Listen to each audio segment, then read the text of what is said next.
Weekend ஷாப்பிங்னா சின்ராஸை கையிலே பிடிக்க முடியாது. எங்கள் வீட்லேயும் அது ஒரு சின்ன ஈவெண்ட் மாதிரி தான் இருக்கும்.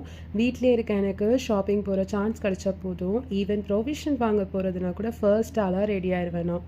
இந்த வீக்கும் அப்படி தான். வீட்டுக்கு தேவையான க்ராசரிஸ் இன்க்ளூடிங் வெஜிடபிள்ஸ், ஃப்ரூட்ஸ் எல்லாம் வாங்கியிருந்தோம்.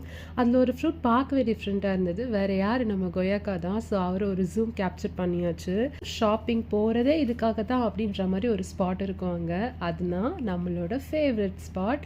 அந்த ஸ்பாட்டில் எனக்கு பிடிச்ச ஐட்டம்ஸ் எல்லாமே லைன் அப் பண்ணி வச்சுருப்பாங்க.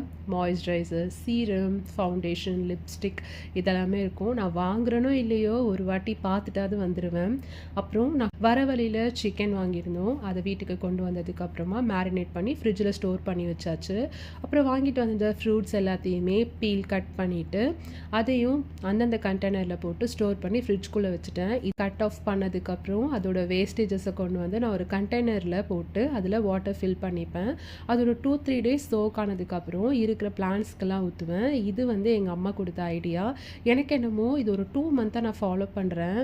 இப்போ தான் எனக்கு புரியுது, இந்த தண்ணி ஊற்றுனதுக்கப்புறமா ஃப்ரூட்ஸ் ரொம்பவே வந்து பிளான்ட்ஸ் ரொம்பவே வந்து ஃபாஸ்ட்டாக க்ரோ ஆகுற மாதிரி ஒரு ஃபீல் இருக்குது.